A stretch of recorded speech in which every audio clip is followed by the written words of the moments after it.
இயேசு கிறிஸ்துவின் நாமத்தில் உங்கள் அனைவரையும் அன்போடு கூட வாழ்த்துகிறேன். இன்றைக்கு நாம் தியானிக்க போகிற தலைப்பு, உங்கள் சரீரத்தை ஜீவ பலியாக அர்ப்பணியுங்கள். Offer your body as a living sacrifice. வசனம் ரோமர் 12:1. அப்படி இருக்க சகோதரரே, நீங்கள் உங்கள் சரீரங்களை பரிசுத்தமும் தேவனுக்கு பிரியமான ஜீவ பலியாக ஒப்பு கொடுக்க வேண்டும் என்று தேவனுடைய இரக்கங்களை முன்னிட்டு உங்களை வேண்டிக் கொள்ளுகிறேன். இதுவே நீங்கள் செய்யத்தக்க புத்தியுள்ள ஆராதனை. பாருங்க, ஆராதனை என்பது பாடல் அல்ல, அது வாழ்க்கை ஒப்பு கொடுப்பது. பலர் ஆராதனை என்றால் என்ன நினைக்கிறோம்? பாட்டு பாடுறது, ஜெபிக்கிறது, ஆலயத்துக்கு செல்கிறது, இதுதான் நம்ம நினைக்கிறோம். ஆனால் இங்கே பவுல் என்ன சொல்கிறார் தெரியுமா? உங்கள் முழு வாழ்க்கையை தேவனுக்காக பலியாக வேண்டும், அதாவது ஜீவ பலியாக ஒப்பு கொடுக்க வேண்டும். ஜீவ பலியாக ஒப்பு கொடுப்பது அப்படின்னா, பழைய ஏற்பாட்டில் பலி என்றால் ஒரு மிருகம் பலிபீடத்தில் வைக்கப்படும், அது முழுவதும் தேவனுக்காக ஒதுக்கப்படும் இல்லையா? அதாவது என்ன பண்ணுவாங்கன்னா, ஒரு மிருகத்தையோ இல்லாட்டி இந்த பறவையை என்ன பண்ணுவாங்கன்னா, அதை சாகடிச்சிட்டு அதோட சரீரத்தை அந்த பலிபீடத்தில் வைத்து என்ன பண்ணுவாங்க? அக்னி இது பண்ணுவாங்க. இதுதான் அந்த பலிபீடத்தில் இருக்கிற அக்னி என்று பார்க்கணும். இதே புதிய ஏற்பாட்டில் பார்த்தீங்கன்னா, பவுல் இங்கே சொல்கிறாரு, நம்ம ஜீவ பலியாக இல்லை, ஒரு செத்த மாம்சத்தை அல்ல, நம்ம முழுமையாக. அப்படின்னா என்ன அர்த்தம்னா, நம்மளுடைய சிந்தனை, நம்மளுடைய சரீரம், நம்மளுடைய ஆத்மா, நம்மளுடைய ஆவி, இவை அனைத்துமே தேவனுக்கு ஒப்பு கொடுக்க வேணும். ஹல்லேலூயா! அதுதான் ஜீவ பலி என்று பார்க்கிறோம். வெளிப்படுத்தல் 1:6 பார்க்கும் பொழுது, நம்ம தேவனுக்கு முன்பாக நம்மளை நம்மெல்லாம் ராஜாக்களாக, ஆசாரியர்களாக தேவன் நம்மளை வைத்திருக்கிறார். ஹல்லேலூயா! புதிய உடன்படிக்கையில் தேவன் பாருங்க, நம்ம ஒவ்வொருத்தரையும் ஒரு ஆசாரியர்களாக வைத்திருக்கிறார். அப்போ இந்த ஆசாரியர் வேலை என்ன? பழைய ஏற்பாட்டில் பார்க்கும் பொழுது பாருங்க, லேவியராகமும் 6:12-13, பலிபீடத்தின் மேல் இருக்கிற அக்கினி அவியாமல் எரிந்து கொண்டிருக்க வேண்டும். ஆசாரியன் காலை தோறும் அதன் மேல் எரியும்படி கட்டைகளை போட்டு அதன் மேல் சர்வாங்க தகன பலியை வரிசையாக வைத்து அதன் மேல் சமாதான பலிகளின் கொழுப்பை போட்டு தகனிக்க கடவன். அப்போ பலிபீடத்தின் மேலே எப்பவுமே அக்கினி என்ன பண்ணுவான்? எரிந்து கொண்டே இருக்க வேணும். பாருங்க, இந்த அக்கினி என்பது நம்ம ஜெப வாழ்க்கையை குறிக்கிறது. பாருங்க, அடுத்த வசனம் பாருங்க, பலிபீடத்தின் மேல் அக்கினி எப்பொழுதும் எரிந்து கொண்டிருக்க வேண்டும், அது ஒரு பொழுதும் அவிந்து போகலாகாது. அப்போ ஒவ்வொரு தேவ பிள்ளையும் இல்லை, தேவனுடைய பிள்ளைகள் ஒவ்வொருத்தருக்கும் மேலே தேவன் ஒரு காரியத்தை வைத்திருக்கிறார். என்ன தெரியுமா? நம்மளுடைய ஜெப வாழ்க்கை எப்பொழுதுமே எரிந்து கொண்டே இருக்க வேண்டும். எப்பொழுதுமே ஜெப வாழ்க்கை.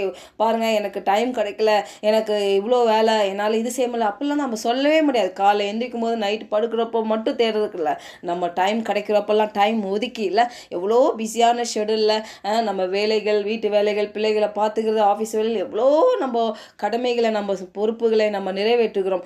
ஆனால் தேவன் ஒவ்வொரு தனிப்பட்ட மனிதன்கிட்ட எதிர்பார்க்கறது என்ன தெரியுமா? நம்ம முழுமையாக நம்மளை எதிர்பார்க்கிறார். நம்ம நேரத்தை கொடுக்கறதும் சரி, நம்மளை விட்டு கொடுக்கறதும் சரி, நம்ம ஆவிக்கிற வாழ்க்கையில் என்னென்ன காரியங்கள் நம்ம அர்ப்பணிக்கணும், நம்ம சரீர காரியங்கள், தேவையில்லாத அந்த இச்சை, தேவையில்லாத தேவனுக்கு விரோதமான காரியங்கள், பாவங்கள், ரகசிய பாவங்கள் எதுவாக இருந்தாலும் சரி, இந்த ரகசிய பாவங்கள்லாம் இருந்துச்சுன்னா என்ன பண்ணணும் தெரியுமா? தேவன்கிட்ட ரகசியமாக போய் ஜெபிக்கணும். பாருங்க, தேவன் கண்டிப்பாக ஒரு சரண்டர் பண்ணணும். பாருங்க, அப்பதான் பாருங்க நம்ம ஜெப வாழ்க்கை ஒரு அக்னி போல எரிந்து கொண்டே இருக்கும். ஹல்லேலூயா! பாருங்க, அந்த பலிபீடத்தின் மேலே ஒரு நல்ல கொழுப்பை போட்டு தகனிக்க கடவுள்னா என்னன்னா, ஒரு நல்ல சிறந்தது. அந்த கொழுப்பு அப்படின்னும் போது ஒரு சிறந்த ஒரு காரியம், பெஸ்ட்டான காரியத்தை கடவுளை கொடுக்குறது. நம்ம நம்ம என்ன பண்ணுறோம்? நம்ம காணிக்க கொடுக்குறோம், கரெக்டான நம்ம டைமுக்கு போகிறோம், சபைக்கு நம்ம ஆராதிக்கிறோம், துதிக்கிறோம், எல்லாம் சண்டே ஆனால் ஒரு வாரம் தடையில்லாமல் எல்லாம் நம்ம அதை செய்கிறோம். அது மட்டும் பத்தாது, ஒவ்வொரு நாளும் நம்ம அர்ப்பணித்து ஜெபிக்க வேண்டும், நேரத்தை ஒதுக்க வேண்டும், நல்ல பெஸ்ட்டான ஒரு டைமை கடவுளுக்கு கொடுக்க வேண்டும். பாருங்க, கிறிஸ்துவை ஏற்றுக்கொண்டு ரட்சிக்கப்பட்ட பிறகு நல்ல ஒரு இன்வால்மெண்ட்டோடு இருப்பாங்க கடவுளோட. அப்புறம் நாளுக்கு ஆக ஆக கர்த்தர் நமக்காக பலி செலுத்திட்டார், நம்ம பாவம் மன்னிப்பு பெற்றுக்கொண்டோம், எல்லாவற்றையும் கர்த்தர் சிலுவையில் செய்துட்டாரு. இன்றைக்கு நம்ம கிறிஸ்துவுக்குள்ள நம்ம அவருடைய பிள்ளைகளாக இருக்கிறோம் அப்படின்னு சொல்லி கேஷுவலாக இருக்கிறது கிடையாது. பாருங்கள், நம்மளுடைய கிறிஸ்துவ வாழ்க்கை அணுதினமும் கர்த்தருடைய திட்டத்தை அறிந்து கொள்ள வேண்டும். கர்த்தர் நம்மளுக்குள்ளாக வைத்திருக்கிற அந்த பர்பஸ் என்னன்றதை நம்ம எப்படி அறிந்து கொள்ள முடியும் செய்யும் தெரியுமா? நம்ம சரீரத்தை, நம்ம ஆத்மாவை, நம்மளுடைய ஆவியான அந்த மனிதனை கர்த்தருக்குள்ளாக ஒப்பு கொடுக்கும் பொழுது, விட்டு கொடுக்கும் பொழுது பாருங்க ஜெப வேலையில் அந்த அபிஷேகத்துக்காக நம்ம ஜெபிக்கணும். இந்த அபிஷேக நேரங்கள் என்ன ஆகும் தெரியுமா? நம்ம சரீரத்தில் இருக்கிற தேவையில்லாத அழுக்குகள்லாம் அந்த அபிஷேகம் சுட்டெரிக்கப்படும். ஹல்லேலூயா. எதெல்லாம் உங்க தேவனை விட்டு பிரிக்கிற காரியங்கள் எதெல்லாம் உங்க வாழ்க்கையில் இருக்குதோ இல்லை, அதெல்லாம் பாருங்க, அதெல்லாம் சுட்டெரிக்கப்படும். ஹல்லேலூயா. அப்போது எப்போ அது நடக்கும்னா, நம்ம ஜீவ பலியாக ஒப்பு கொடுக்கும் பொழுதுதான், அர்ப்பணிக்கும் பொழுதுதான். பாருங்க அநேக நம்ம நல்ல பாட்டு பாடுவாங்க, நல்ல சிங்கிங்கில் நல்லா இருப்பாங்க, நல்ல வொர்ஷிப் லீட் பண்ணுவாங்க.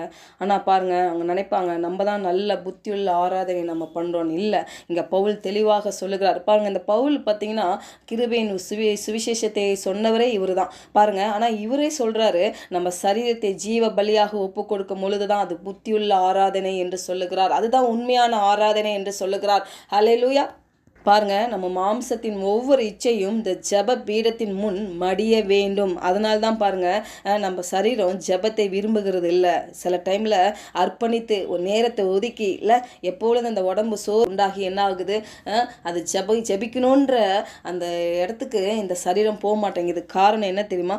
ஜெபம் என்பது நம்ம சரீரத்தில் இருக்கிற இச்சைகள், சரீரத்தில் இருக்கிற தேவையான அழுக்குகள்லாம் நிர்மூலமாகிற இடம் தான் இந்த ஜெபம் பலிபீடம். பாருங்க, அப்போது அதை நம்ம ஏற்றுக்கொண்டு என்ன பண்ணணும், இதை இப்படி தான் இருக்குது, என் உடம்பு பலவீனமாக இருந்தாலும் சரி, டயர்டாக இருந்தாலும் சரி, நான் கொடுக்க வேண்டிய நேரத்தை கடவுளுக்கு நான் கொடுப்பேன், நான் வேதத்தை வாசிக்க வேண்டிய நேரத்தை நான் வாசிப்பேன்னு சொல்லி அர்ப்பணிப்போடு செய்யணும். அது ஒரு ஜீவ பலி.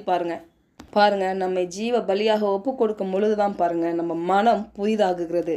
இந்த புதிதாகிற மனம் வர்றதுனால தான் பாருங்க, தேவனுடைய நன்மையும் பிரியமும் பரிபூர்ண சித்தம் இன்னதென்று பகுத்தறியத்தக்க.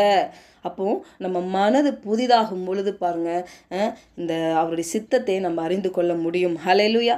பாருங்க, ஒரு தீர்மானம் எடுக்கணும். பாருங்க, ஆண்டவரே, ஒரு நாளைக்கு 24 மணி நேரம், அதில் நான் தசமபாகம்னு எடுத்தால் 2 hours இல்லை, குறைஞ்சது மினிமம் 2 hours 15 minutes எடுத்துக்கலாம் பாருங்கள். ஆனால் அந்த டைமை கடவுளுக்கு நம்ம கொடுக்கணும்னு சொல்லி ஒரு தீர்மானம் எடுங்க. உண்மையாகவே நம்ம வாழ்க்கையில் பெரிய மாற்றத்தை நம்ம பார்க்க முடியும்.